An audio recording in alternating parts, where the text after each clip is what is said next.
आपके इन्हीं सवालों के जवाब आज हम ढूंढने की कोशिश करेंगे। इसी कड़ी में द हिंदू टुडे लंदन ने Indian council of astrological sciences के राष्ट्रीय उपाध्यक्ष पंडित रमेश चिंतक से ज्योतिष शास्त्र पर विस्तार से बातचीत की है। इस बातचीत को हम सिलसिलेवार तरीके से पेश करेंगे।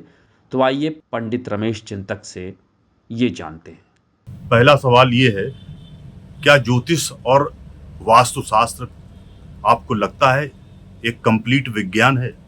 देखिए, ये विज्ञान ही नहीं है बल्कि विज्ञानों का विज्ञान है।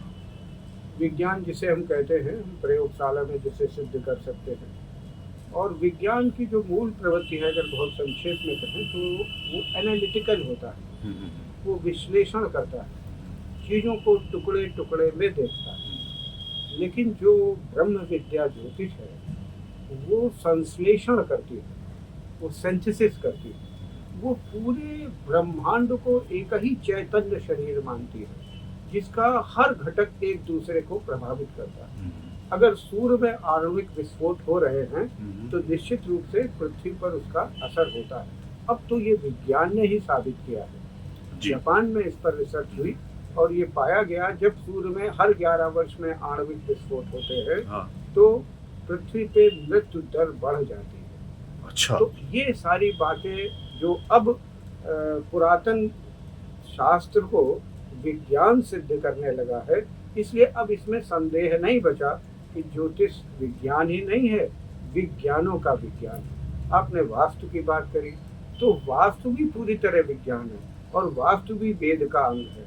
वेद के जो उपवेद हैं उसमें जो स्थापत्य वेद है वहाँ से वास्तु की परंपरा चली है। बाद में विश्वकर्मा, मायामतम और भोज आदि लोगों ने उस पर पुस्तकें लिखी है।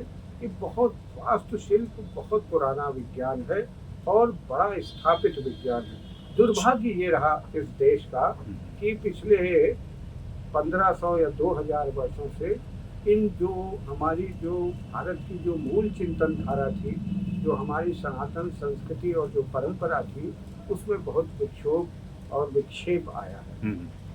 कई कारण है उसके विस्तार में न जाके केवल मैं इतना ही संकेत मात्र से बोल दूं कि अब लोगों का वो इंटरेस्ट जगा है, अब लोगों की रुचि जगी है, अब लोग इस पर ध्यान देने लगे हैं और पुरानी परंपराओं और पुरानी वैदिक जितने भी शास्त्र हैं उनका सबका पुनर्जागरण या पुनरुद्धार हो रहा है। ये रेनेसां का दौर है।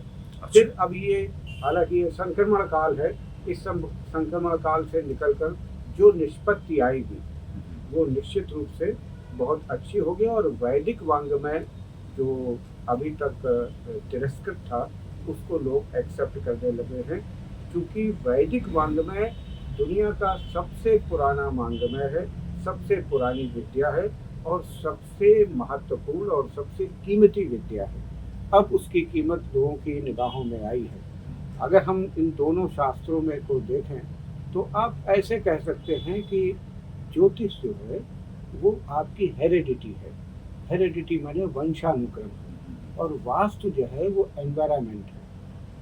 अब मनोवैज्ञानिक कहते हैं कि 80% आपकी हेरिडिटी रूल करती है और 20% एनवायरनमेंट रूल करता है। जैसे किसी बच्चे को आप जीवन में बचपन से 20 वर्ष तक किसी मंदिर में रखें, रोज सुबह वो आरती करे, घंटी बजाए और उसने ज़्यादा दुनिया न देखी हो, एक दिन अचानक उसे आप किसी स्लॉटर हाउस में जाकर खड़ा करते हैं तो लगभग विक्षिप्त सा हो जाएगा। हेरिडिटी का ये मतलब है, मेरा कहने का मतलब ये है। और वास्तु एनवायरनमेंट है। आप किसी बहुत प्रतिभाशाली बच्चे को, जो प्रतिभाशाली है हेरिडिटी से, उसको अच्छा एनवायरनमेंट न दें, उसको पढ़ाएं भी ना, हो सकता है वो मैकेनिक बन जाए, लेकिन वो प्रतिभा उसकी नहीं जाएगी। वो मैकेनिक भी ऐसा बनेगा कि इंजीनियर्स उससे पूछेंगे कि इसमें क्या प्रॉब्लम है। तो जो प्रतिभा होती है ना वो पीछे से आती है। इसलिए जो भी हमारा प्रारब्ध है वो पीछे से आता है, वो एकदम से अभी से नहीं बनाया जा सकता या अभी उसे ठीक नहीं किया जा सकता, वो पीछे धक्का देता है प्रारब्ध। तो एनवायरनमेंट वास्तु हो गया, इन दोनों का जोड़ ही एक तरह से ये जो प्राचीन विज्ञान है वो अब इन दोनों का पुनरुद्धार हो रहा है या फिर से ये विद्याएं स्थापित हो रही है। हमारे हिंदू सनातन में या कह लीजिए हिंदू संस्कृति में इसका लंबे समय से प्रयोग भी हो रहा है, लेकिन इधर चलन बहुत बड़ा है ज्योतिष और वास्तु का। क्या आपको लगता है कि वेस्टर्न वर्ल्ड इसको कुछ अपनाने की दिशा में काम कर रहा है? देखिए, मैं 92 से एस्ट्रोलॉजी और वास्तु पढ़ा रहा हूँ, बहुत वर्ष हो गए। उस समय से लेके अब तक मैंने जो यात्रा देखी है, अब आज तो जब से सोशल मीडिया आया है तब से भरमार है वास्तु की और एस्ट्रोलॉजी की। देखिए, जब कोई चीज़ बढ़ती है तो जो उसमें कॉमर्शियल लोग होते हैं, मैं प्रोफेशनल लोगों की बात नहीं कर रहा हूँ, प्रोफेशनल आदमी प्रोफेशनल एथिक्स को मानता है। जो कॉमर्शियल लोग होते हैं वो प्रोफेशनल एथिक्स को भी नहीं मानते हैं। तो उस तरह के लोगों की भरमार आ गई है। हाथ की सफाई दिखाकर, लोगों को डरा धमकाकर, केवल मात्र पैसा कमाना ही उनका धर्म ध्येय हो गया है। तो अब इससे ये विद्याएं, जो वेद विद्या जिन्हें हम कहते हैं, वो कलुषित होती है और कलंकित भी होती है। तो अब धीरे धीरे समाज थोड़ा जागरूक होगा तो निश्चित रूप से, पहले तो ये होता ही है कि जब आप अगर असली सिक्के हैं तो समाज ढूंढ लेता है। क्या आपको लगता है हिंदुस्तान में जो विश्वविद्यालय हैं, जो महाविद्यालय हैं और जो विदेशी महाविद्यालय हैं, उनमें ज्योतिष विज्ञान और भारत में तो मुरली मनोहर जोशी जब HRD मिनिस्टर थे, उन्होंने देश के 12 विश्वविद्यालय में उसके दरवाजे तोड़कर ज्योतिष का प्रवेश करा दिया।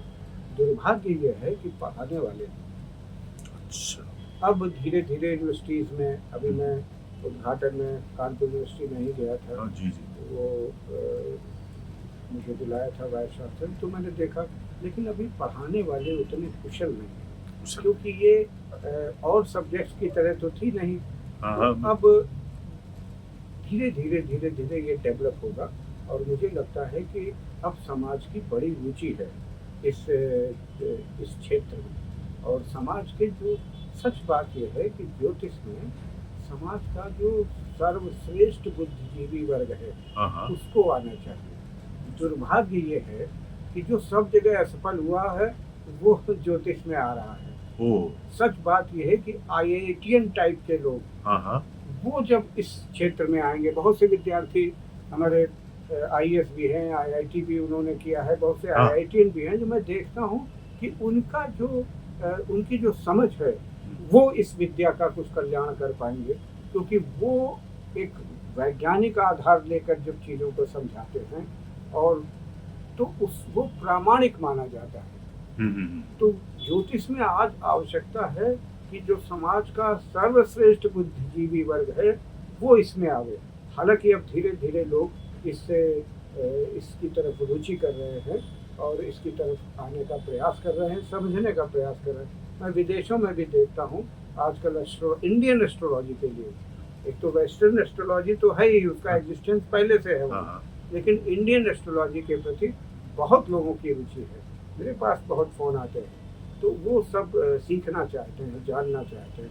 ये एक अच्छा लक्षण है और मुझे भविष्य बहुत अच्छा दिखाई देता है। क्या हिंदुओं के साथ साथ क्या मुस्लिम्स और ईसाइयों में भी इसको लेकर विश्वास जगा है? इसमें बात ये नहीं है, बात ये है कि देखो, अल बेरूनी भारत आया था। अल बेरूनी ने वहाँ जाकर, यहाँ से जो सीख के गया, वहाँ जाकर ताजिक ज्योतिष प्रारंभ किया।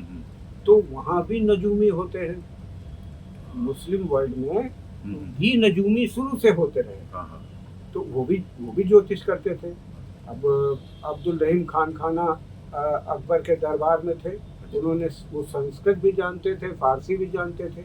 उन्होंने ज्योतिष का बहुत अध्ययन किया और अध्ययन करने के बाद एक पुस्तक लिखी, उसका नाम है खेट कौतुकम। तो उसमें उन्होंने ज्योतिष के सिद्धांत से, यदा मुस्तरी करकटे व कमाने तदा चश्म खोरा जनिया सामान्य तदा ज्योतिषी क्या लिखेगा पढ़ेगा, हुआ पालका बादशाही करेगा। इस तरह के इस फॉर्म में उन्होंने ज्योतिष के बहुत गहरे रहस्यों को अपनी पुस्तक में लिखा। तो बाइबल में राशियों का जिक्र है, 12 राशियों का जिक्र है, तो धर्म ग्रंथों की बात नहीं है। देखो, ये ग्रह नक्षत्र जो है ना, वो हिंदू मुस्लिम सिख ईसाई नहीं जानते। जैसे आप चांद सूरज कोई पक्षपात थोड़ा करता है, हाँ हाँ हिंदू को भी उतनी ही गर्मी देगा और मुस्लिम को भी उतनी ही गर्मी। ऐसे ही ज्योतिष भी है, जो भी ब्रह्म विद्या है, हाँ। ब्रह्म विद्या का मतलब है सर्वांगीण है, सबके लिए सुलभ है, सब पर अप्लाई होती है और सबके लिए भी है। तो इसमें धर्म की बात ही नहीं है, इसमें प्रकृति की बात है। ये सीधे सीधे प्रकृति का अर्थ है। आपको लगता है कि ज्योतिष को लेकर जो भविष्यवाणियां की जा रही हैं, क्या उनको लगता है कि है तो वो गणित, उसकी कुछ एक्यूरेसी है? देखो, पहली बात तो ये है कि भविष्यवाणी, हम ज्योतिष की बात कर रहे हैं। हाँ हाँ अगर किसी को सिक्स सेंस है, किसी को कुछ है, हाँ। वो उसकी बात मैं नहीं कर रहा। हाँ। मैं एस्ट्रोलॉजी की बात कर हाँ, रहा हूँ। एस्ट्रोलॉजी में अगर आपके पास सही सही हॉरोस्कोप है तो हाँ। आप सही सही भविष्यवाणी कर सकते हो। मौसम विज्ञान के बारे में सही सही भविष्यवाणी होती रही है, हाँ। पहले से भी और अब भी हो रही है। अगर आपके पास हॉरोस्कोप है और प्रेक्षक ने प्रश्न पूछा है, कुछ लोग क्या करते हैं, ये जो प्रतिष्ठा पाने के लिए या अपने नाम को इस्टेब्लिश करने के लिए पूछा नहीं गया है, लेकिन फिर भी मुख्यमंत्रियों की और प्रधानमंत्रियों की कुंडली डिस्कस करते हैं। हालांकि कई बार वो इतने मुंह की खाते हैं, लेकिन फिर भी फिर खड़े हो जाते हैं। अब तो एक बड़ा जंगल बन गया है यूट्यूब और इंस्टाग्राम, इस सब में ज्योतिष का। इस जंगल में अगर कोई घुसेगा तो दिशा भ्रम ही होगा। तो वो इतना अंधेरा हो गया है उस जंगल में कि सही सही दिखता ही नहीं। तो उससे दूर होकर मैं ये कहना चाहता हूँ कि निश्चित रूप से सही भविष्यवाणी की जा सकती है। उसके लिए इंस्ट्रूमेंट सही होना चाहिए, यानी आपके पास उसकी सही डेटा होना चाहिए। सत्य, सनातन, संस्कृति, वैदिक साहित्य, पौराणिकता और प्राचीन सभ्यता से जुड़ी रोचक जानकारी प्राप्त करने के लिए द हिंदू टुडे चैनल को सब्सक्राइब और शेयर करें। और हाँ, नोटिफिकेशन के लिए कृपया बेल आइकॉन भी ज़रूर दबाएं।